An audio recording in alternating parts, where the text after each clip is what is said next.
কথিকা চ্যানেলের পক্ষ থেকে আপনাদের সবাইকে স্বাগত জানাচ্ছি আমাদের নিয়মিত আয়োজনে। আজ আপনাদের জন্য থাকছে বনফুল রচিত বাংলা ছোট গল্প মানুষের মন। নরেশ ও পরেশ দুইজনে সহোদর ভাই, কিন্তু এক বৃন্তে দুইটি ফুল, এ উপমা ইহাদের সম্বন্ধে খাটে না। আকৃতি ও প্রকৃতি উভয় দিক দিয়াই ইহাদের মিলের অপেক্ষা অমিলই বেশি। নরেশের চেহারার মোটামুটি বর্ণনাটা এইরূপ: শ্যামবর্ণ, দীর্ঘ দেহ, খোঁচা খোঁচা চিরুনি সম্পর্ক বিরহিত চুল, গোলাকার মুখ এবং সেই মুখে এক জোড়া বুদ্ধিদীপ্ত চক্ষু, এক জোড়া নেউলের লেজের মতো পুষ্ট গোঁফ এবং একটি সূক্ষ্মাগ্র সুকচঞ্চু নাসা। পরেশ খর্বাকৃতি, ফর্সা, মাথার কোকড়ানো কেশদাম বাবরি আকারে সুসজ্জিত, মুখটি একটু লম্বা গোছের, নাকটি থ্যাবড়া, চক্ষু দুইটিতে কেমন যেন একটি তন্ময় ভাব, গোফদাড়ি কামানো, গলায় কণ্ঠি, কপালে চন্দন। মনের দিক দিয়া বিচার করিলে দেখা যায় যে দুইজনেই গোড়া, একজন গোড়া বৈজ্ঞানিক এবং আরেকজন গোড়া বৈষ্ণব। অত্যন্ত নিষ্ঠা সহকারে নরেশ জ্ঞানমার্গ এবং পরেশ ভক্তিমার্গ অবলম্বন করিয়াছেন। যখন নরেশের কম্বাইন্ড হ্যান্ড চাকর নরেশের জন্য ফাউল কাটলেট বানাইতে ব্যস্ত এবং নরেশ থিওরি অফ রিলেটিভিটি লইয়া উন্মত্ত, তখন সেই একই বাড়িতে পরেশ সপাক নিরামিষ আহার করিয়া যোগ বাশিষ্ঠ রামায়ণে মগ্ন, ইহা প্রায়ই দেখা যাইত। তাই বলিয়া ভাবিবেন না যে উভয়ে সর্বদা লাঠালাঠি করিতেন, মোটেই তা নয়। ইহাদের কলহ মোটেই নাই। তাহার সুস্পষ্ট কারণ বোধ হয় এই যে অর্থের দিক দিয়া কেহ কাহারও মুখাপেক্ষী নন। উভয়ই এমএ পাস, নরেশ কেমিস্ট্রিতে এবং পরেশ সংস্কৃতে। উভয়ই কলেজের প্রফেসরি করিয়া মোটা বেতন পান। মরিবার পূর্বে পিতা দুইজনকেই সমানভাবে নগদ টাকাও দিয়া গিয়াছিলেন। যে বাড়িতে তাহারা বাস করিতেছেন ইহাও পৈতৃক সম্পত্তি। বাড়িটি বেশ বড়, এত বড় যে ইহাতে 2-3টি পরিবার পুত্র পৌত্রাদি লইয়া বেশ স্বচ্ছন্দে বাস করিতে পারে। কিন্তু নরেশ এবং পরেশের মনে পৃথিবীর অনিন্যতা সম্বন্ধে এমন একটা উপলব্ধি আসিল যে কেহই আর বিবাহ করিলেন না। পরেশ ভাবিলেন, কাতব কান্তা, ইহাই সত্য। রিলেটিভিটির ছাত্র নরেশ ভাবিতে লাগিলেন, নির্মলা সত্যি কি মরিয়াছে? আমি দেখিতে পাইতেছি না, এইমাত্র।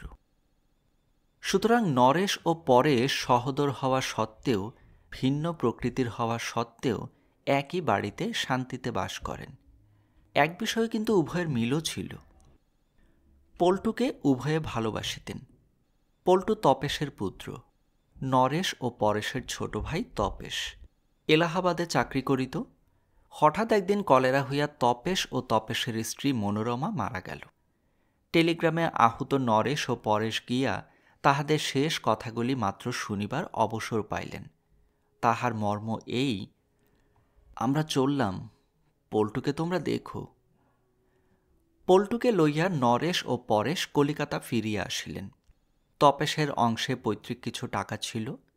পরেশ তাহার অর্ধাংশ পরেশের সন্তোষার্থে রামকৃষ্ণ মিশনে দিবার প্রস্তাব করিবা মাত্রই নরেশ বলিলেন, বাকি অর্ধেকটা তাহলে বিজ্ঞানের উন্নতিকল্পে খরচ হোক।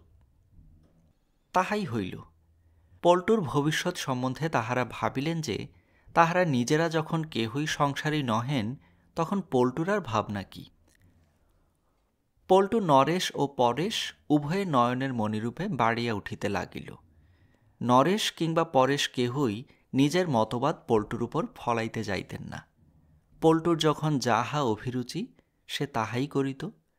নরেশের সঙ্গে আহার করিতে করিতে যখন তাহার মুরগি সম্বন্ধে মোহ কাটিয়া আসিত, তখন সে পরেশের হবিষ্যান্নের দিকে কিছুদিন ঝুঁকিত। কয়েকদিন হবিষ্যান্ন ভোজনের পর আবার আমিষ লোলুপতা জাগিলে নরেশের ভোজনশালায় ফিরিয়া যাইতেও তাহার বাধিত না। নরেশ এবং পরেশ উভয়েই তাহাকে কোনো নির্দিষ্ট বাঁধনে বাঁধিতে চাহিতেন না, যদিও দুইজনেই মনে মনে আশা করিতেন যে বড় হইয়া পল্টু তাহার আদর্শই বরণ করিবে। পল্টুর বয়স 16 বৎসর, এবার ম্যাট্রিক দিবে। সুন্দর স্বাস্থ্য, ধবধবে ফর্সা গায়ের রং, আয়ত চক্ষু। নরেশ এবং পরেশ দুজনেই সর্বান্তকরণে পল্টুকে ভালোবাসিতেন। এ বিষয়ে উভয়ের কিছুমাত্র অমিল ছিল না। এই পল্টু একদিন অসুখে পড়িল। নরেশ ও পরেশ চিন্তিত হইলেন। নরেশ বৈজ্ঞানিক মানুষ, তিনি স্বভাবতই একজন অ্যালোপ্যাথিক ডাক্তার লইয়া আসিলেন। পরেশ প্রথমটায় কিছু আপত্তি করেন নাই, কিন্তু যখন উপর্যুপরি 7 দিন কাটিয়া গেল, জ্বর ছাড়িল, তখন তিনি আর স্থির থাকিতে পারিলেন না। নরেশকে বলিলেন, একজন ভালো কবিরাজ ডেকে দেখালে কেমন হতো? বেশ, দেখাও। কবিরাজ আসিলেন, 7 দিন চিকিৎসা করিলেন। জ্বর কমিল না, বরং বাড়িল। পল্টু প্রলাপ বকিতে লাগিল। অস্থির পরেশ তখন নরেশকে বলিলেন, আচ্ছা, একজন জ্যোতিষীকে ডেকে ওর কুষ্ঠিটা দেখালে কেমন হয়, কি বলো? বেশ তো, তবে যাই করো, এ জ্বর 21 দিনের আগে কমবে না। ডাক্তারবাবু বলেছিলেন টাইফয়েড। তাই নাকি? পল্টুর কুষ্ঠি লইয়া ব্যাকুল পরেশ জ্যোতিষের বাড়ি ছুটিলেন। জ্যোতিষী কহিলেন, মঙ্গল মার্কেশ, তিনি রুষ্ট হইয়াছেন। কি করিলে তিনি শান্ত হইবেন তাহার একটা ফর্দ দিলেন। পরেশ প্রবাল কিনিয়া পল্টুর হাতে বাঁধিয়া মঙ্গল শান্তির জন্য শাস্ত্রীয় ব্যবস্থাদি করিতে লাগিলেন। অসুখ কিন্তু উত্তরোত্তর বাড়িয়া চলিয়াছে। নরেশ একদিন বলিলেন, কবিরাজি ওষুধ তো বিশেষ উপকার হচ্ছে না, ডাক্তারকে আবার ডাকবো নাকি? তাই ডাকো না হয়। নরেশ ডাক্তার ডাকিতে গেলেন। পরেশ পল্টুর মাথার শিওরে বসিয়া মাথায় জলপট্টি দিতে লাগিলেন। পল্টু প্রলাপ বকিতেছে, মা, আমাকে নিয়ে যাও, বাবা কোথায়? আতঙ্কে পরেশের বুকটা কাঁপিয়া উঠিল। হঠাৎ মনে হইল, শুনিয়াছিল তারকেশ্বরে গিয়া ধর্ণা দিলে দৈব ঔষধ পাওয়া যায়। ঠিক। নরেশ ফিরিয়া আসিতেই পরেশ বলিলেন, আমি একবার তারকেশ্বর চললাম, ফিরতে 2-1 দিন দেরি হবে। হঠাৎ তারকেশ্বর কেন? বাবার কাছে ধর্ণা দেব। নরেশ কিছু বলিলেন না। ব্যস্ত সমস্ত পরেশ বাহির হইয়া গেলেন।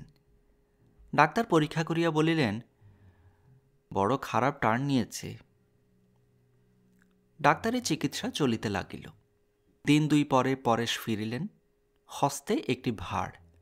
উল্লসিত হইয়া তিনি বলিলেন, বাবার স্বপ্নাদেশ পেলাম। তিনি বললেন যে রোগীকে যেন ইঞ্জেকশন দেওয়া না হয়, আর বললেন এই চরণামৃত রোজ একবার করে খাইয়ে দিতে, তাহলে সেরে যাবে। ডাক্তারবাবু আপত্তি করিলেন, নরেশও আপত্তি করিলেন। টাইফয়েড রোগীকে ফুল বেলপাতা পচা জল কিছুতেই খাওয়ানো চলিতে পারে না। হতবুদ্ধি পরেশ ভাণ্ড হস্তে চুপ করিয়া দাঁড়াইয়া রহিলেন। আসলে কিন্তু ব্যাপার দাঁড়াইল অন্যরূপ।